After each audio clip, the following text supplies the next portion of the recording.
There's a place in the Mississippi Delta that has been many things: plantation, labor camp, penitentiary. Officially, it's the Mississippi State Penitentiary. Around here, most people still call it Parchman Farm.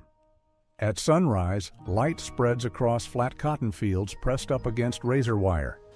The air hangs heavy, and the rules, written and unwritten, are older than any one warden. Inside this world, groups become protection. Protection becomes identity. And identity hardens into power. This is the story of the Mississippi Aryan Brotherhood, an organized prison gang born from the collision of race, violence, and control. Not the only power in Mississippi's prisons, not the first white prison gang in America, but a force that learned to weaponize discipline, hierarchy, and fear inside a system already on edge. When the state desegregated prisons, the violence didn't stop at the yard lines.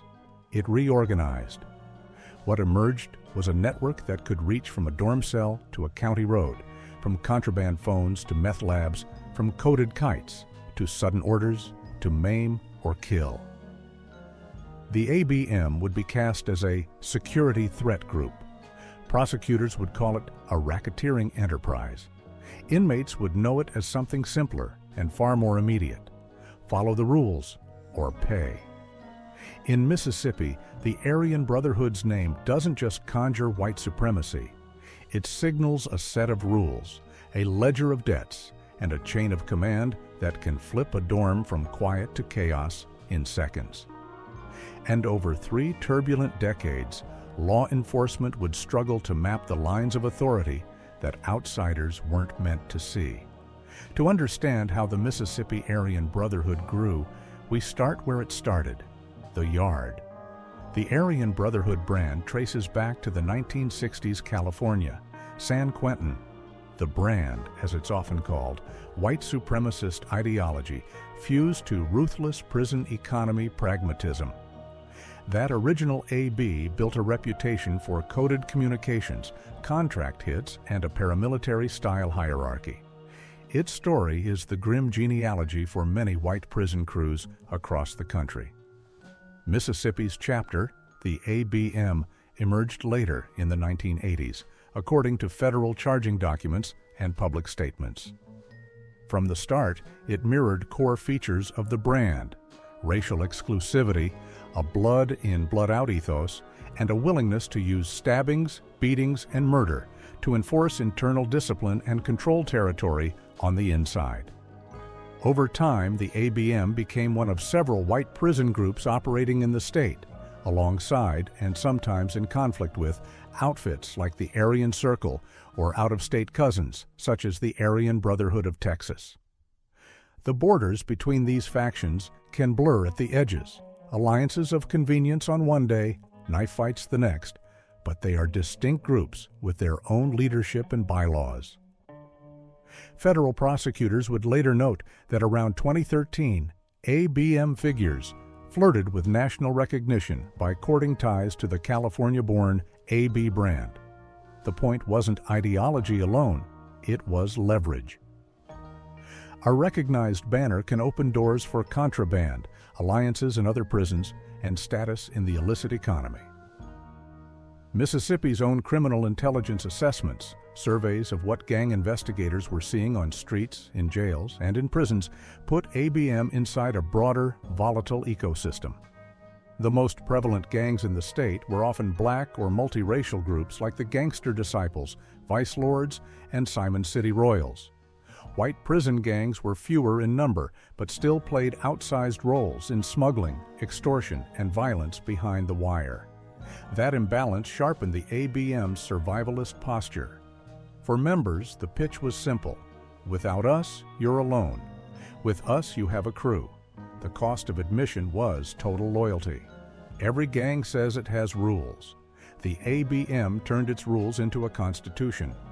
Somewhere on a folded piece of paper, inside a law book hollowed by a razor or memorized line by line, a list spelled out expectations.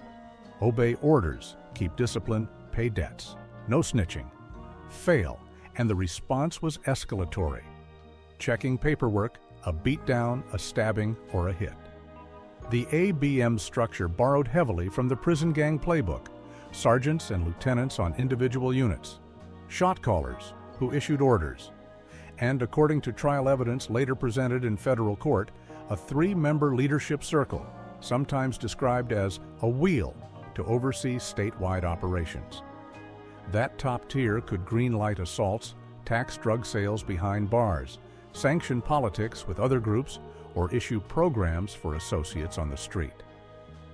Gang rules, once inked, had a way of outliving the men who wrote them. Recruitment was race-restricted and probationary. New prospects proved themselves by moving contraband, collecting debts, or committing violence. Tattoos and coded slogans signaled belonging, but the real sign was follow-through. And in a place like Parchman, an archipelago of units scattered across flat land, violence sent messages faster than any phone. On the outside, family members and girlfriends, sometimes knowingly, sometimes not, became couriers for money, drugs, and phones. On the inside, the ABM ran stores selling tobacco or meth by the line, tracked on wrinkled kites and repaid on canteen day. Smuggling pathways, corrupt staff, work crews, visitors, drones in later years were the arteries of a shadow economy. Control a pipeline and you control the morale of a dorm. Ideology mattered. White identity, supremacy rhetoric, the use of runes or cloverleafs and swastikas to brand loyalty. But day to day, the ideology served a practical purpose: to separate members from non-members, to justify harsh discipline, and to frame turf feuds as existential.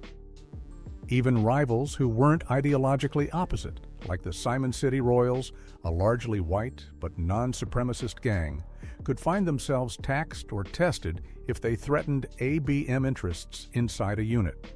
Mississippi intelligence bulletins warned that violence inside prisons wasn't random. It was the predictable outcome of gangs competing for phone time, drug routes, and control of who slept where. By the early 2010s, a coalition of agencies, FBI, DEA, U.S. Marshals, state investigators, was tracing ABM movements through recorded calls, confidential sources, and intercepted prison mail. The investigation built toward a sweeping operation that culminated in late 2014. Federal indictments in Mississippi charged 14 alleged ABM members, including top leaders, with conspiring to participate in a racketeering enterprise. In public, prosecutors laid out the contours of the case: murders, attempted murders, kidnappings, assaults, money laundering, firearms trafficking, and meth distribution. Acts they argued were not isolated crimes, but the business of the enterprise itself.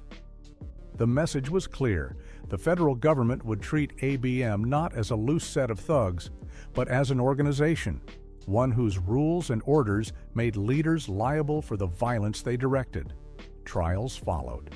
In April 2016, a federal jury in the Northern District of Mississippi convicted 2 ABM members on racketeering charges tied to a trail of violence and methamphetamine trafficking. The government highlighted a leadership model in which a small wheel issued statewide directives. By that point, the multi-year probe had produced guilty verdicts and pleas from dozens of members and associates. The cases were built not just on headline violence, a murder here, a kidnapping there, but on the rhythms of enterprise, drug sales, collections, sanctions, and the coded language of prison power. The sentences were stiff. In November and December 2016, the Justice Department announced that an ABM member had been sentenced to life in prison, with prosecutors linking him to murder, kidnapping, and meth distribution, among other offenses. It was a public capstone to a strategy that sought to decapitate leadership, frighten fence-sitters, and deter recruitment. But as with any prison gang prosecution, a skeptic's question hovered: what happens after the headlines fade and the yards refill? In January 2020, Mississippi's prison crisis exploded into national news. Within days, multiple inmates were dead across different state facilities. At Parchman, 3 men were killed in 3 days. Photos from inside showed chaos. Bunks toppled, ceilings peeled, makeshift weapons, and men huddled near fires. Officials blamed gang warfare for the spike. Gangs blamed officials for the conditions that made violence inevitable. Both could be true. In the fog of crisis, attribution is hard.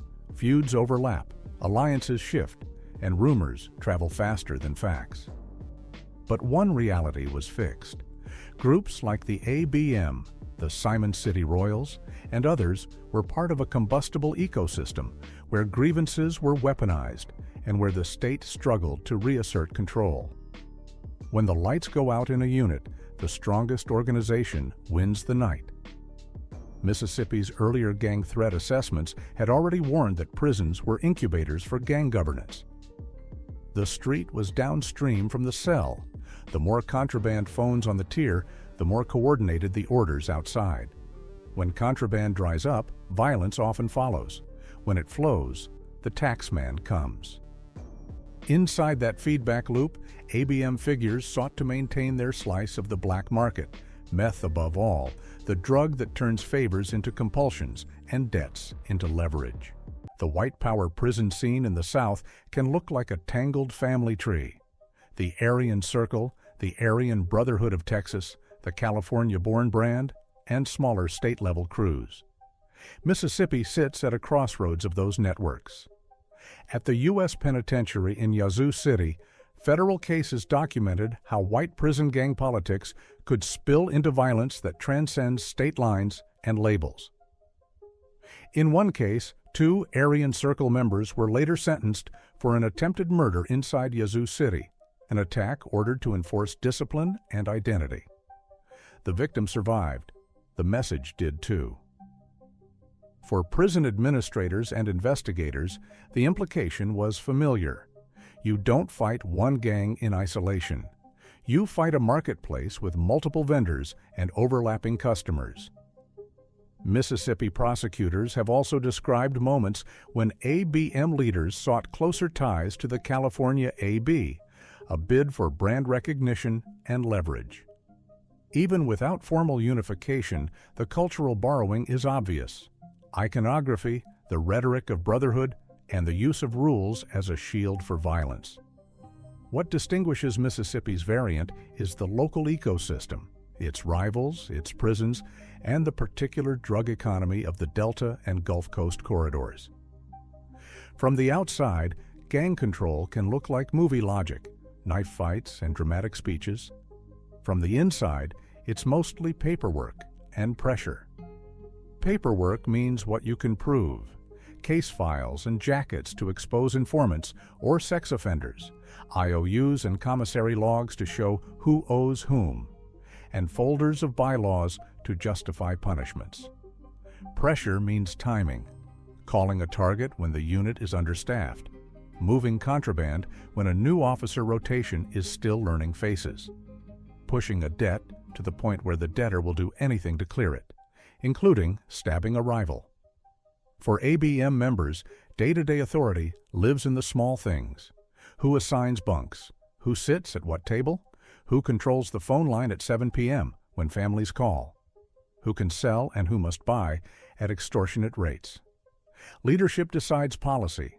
Middle management imposes it. If a dorm is calm, it's because the gang allowed it to be. If it erupts, it's because someone decided the price of calm had gone up. The sanctions are crude. Checking paperwork, a beating in front of others to test loyalty or punish rumors. Kites, ordering stabbings to settle debts. Putting in work as a condition of promotion. The work is cumulative. The more you owe the gang for your status, the harder it becomes to leave. And with every arrest on the street, new recruits cycle back to the yard, bringing fresh connections, contraband routes, and feuds. The machine feeds itself. Mississippi's 2014 to 2016 RICO cases showed what it looks like when investigators learn to read the gang's grammar. Instead of charging one stabbing, they charged the order that authorized any stabbing. Instead of focusing on a single drug sale, they mapped the tax system that skimmed all drug sales under ABM control. The enterprise theory reframes violence as policy. That matters in courtrooms where juries need to understand why an organization exists and how it profits from fear.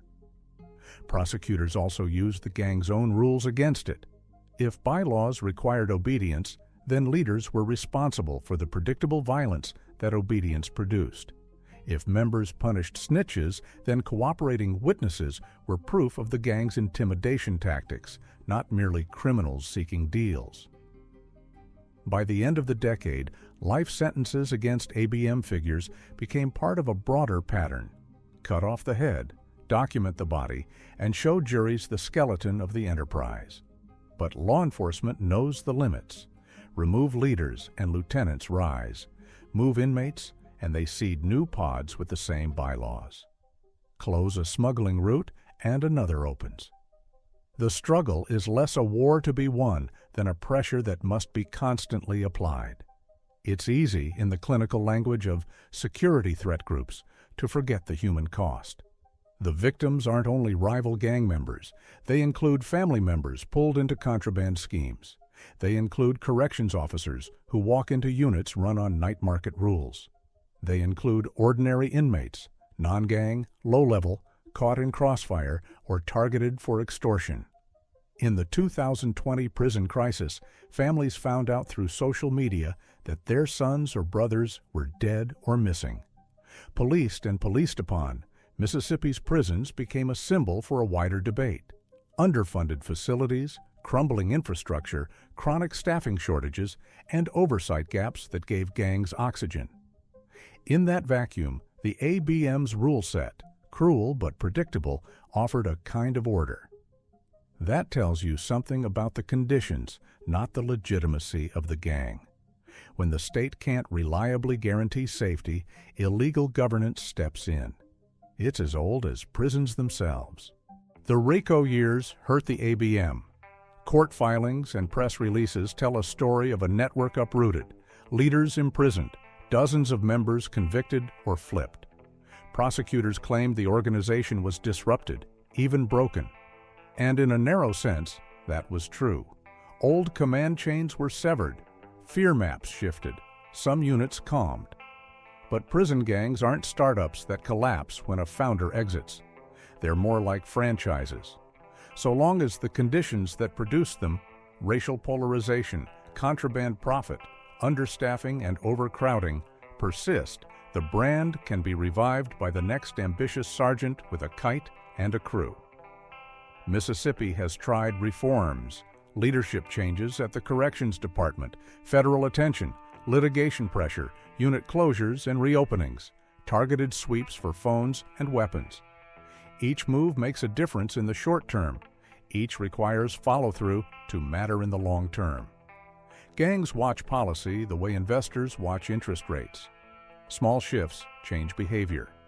The ABM learned to adapt, lay low during scans, shift communications, rely more on street associates to handle money and supply. The broader white power prison landscape is also evolving. The Aryan Circle remains active in the South and has produced its own federal cases out of Mississippi. Other groups wax and wane with arrests and alliances. Mississippi's ABM is thus both a local story and a chapter in a regional saga. Inside that saga, names change, but the operating system, control through rules and violence, stays depressingly consistent. Picture a cell block on a Tuesday. Count clears at 6 a.m. By 6:30, the pod rep for ABM has already checked the kite line, noted who owes, who has court, who needs a phone at 9. Breakfast trays clatter. A young inmate with fresh ink on his knuckles hovers near the table, but doesn't sit. He's on prospect status, running errands, cleaning, learning names, and which guard can be talked into letting the broom closet slide. By 10 a.m., the line at the payphone has its own rhythm. A Simon City Royal soldier is on the phone too long. An ABM sergeant marks it but says nothing. Later, a reminder will be delivered. "We run the 9 o'clock slot. Don't make us prove it." Midday, the meth pipe makes a circuit in the shower. By afternoon, the unit officer has been on for 4 straight days and keeps his eyes on the tier, not the doors. A drone buzzes past the fence at dusk, or maybe it never was a drone and the parcel came in on a trustee's cart. Either way, by lights out, the store is restocked. At 2 a.m., whispers carry. A debt is closed with a beating. Blood blooms dull on concrete, mopped into a gray smear by morning. It looks like nothing to someone who doesn't know what to look for. But the pod's economy has been balanced for another day. The rules worked. If worked, means that extortion and fear imposed order where the state couldn't. The ABM is fluent in coded language, numbers for letters, innocuous phrases with hard edges, symbols as shorthand. Tattoos tell stories, names of fallen members, cloverleafs or runes, lightning bolts, or the letters that stake out allegiance. In a system where mail is censored and phones are monitored, visual language becomes value storage, like a scar you can spend. Members memorize bylaws to avoid carrying paper. They speak in layered slang to test whether someone truly belongs. The secrecy is less about mystique and more about survivability. Discovery means discipline, and discipline can mean death. Contraband phones changed everything. Suddenly, orders could leap prisons, counties, even states. A program written in one pod might be carried out 2 hours later at a county lockup miles away. Law enforcement adapted with wiretaps and keyword alerts. The dance is constant. New app, new code, new countermeasure. There's a temptation to make the ABM larger than life, quiet rulers of chaos, omnipotent string pullers. That story flatters the gang and terrifies the public. The reality is cruder and, in its way, more dangerous. A group of men in brutal conditions rationally choosing the governance system that best protects their interests. When the price of protection is violence, violence becomes policy.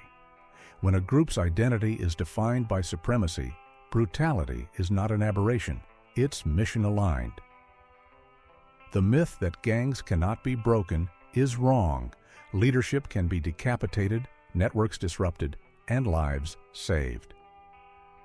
The myth that gangs can be eradicated without addressing the conditions that breed them is also wrong. Both truths must be held at once. The ABM's footprint extends beyond the fences. On the street, associates move product, collect debts, launder money through cash businesses, pay for commissary and lawyers, and serve as the logistics tail for contraband. When a member is paroled, he often returns to a community that knows his affiliations. Some can step away, many cannot. A homecoming becomes a resupply mission, a reunion becomes a meeting, a job becomes cover for collections. Meth addiction, spun out by the very economy the gang controls, turns victims into customers, and customers into informants, and informants into bodies. Community policing efforts that treat returning inmates as high-risk, high-opportunity populations have made dents. Reentry programs, targeted treatment, parole conditions that limit contact with known gang associates. But when the prisons remain volatile, the streets will always feel the aftershocks. The ABM is most dangerous when it can direct outside violence from inside safety. Justice in this story is not a single verdict. It's the accumulation of choices. Prosecutors chose to treat ABM as a racketeering enterprise rather than a string of random crimes, and juries agreed. Judges imposed long sentences, including life terms, for leaders tied to murders, kidnappings, and meth conspiracies. Those decisions sent ripples across pods where young men weigh which banner to stand under. Justice is also the inspector who shuts down a broken door, the new cameras that deny the blind spots where stabbings happen. The staffing plan ensures there are enough boots in the tier at 2 a.m. It's the lieutenant who won't look away, and the counselor who can get an addict into treatment before the gang does. And justice, perhaps most powerfully, is the realization that reducing gang violence requires starving the conditions on which gangs feed: grievance, isolation, addiction, and chaos. At dusk, the light on Parchman's fields turns copper. The towers stand against the sky like punctuation marks, reminding everyone of the sentence. Inside, men look for the next day's angles: a favor owed, a call to make, a rule to enforce. Somewhere in that churn, the Mississippi Aryan Brotherhood looks both smaller and bigger than its legend. Smaller because it's just men making brutal choices in a brutal place. Bigger because those choices have consequences that echo far beyond one dorm, into families and towns and the stories people tell about what control looks like when the state loses its grip. The ABM is not inevitable. It is not immortal. It is, like every gang, an answer to a problem that better systems could answer more humanely. But until those systems hold, the Brotherhood's rules will remain inked into concrete and skin, read by those who need to understand them, feared by those who don't, and prosecuted by those trying to end their reign.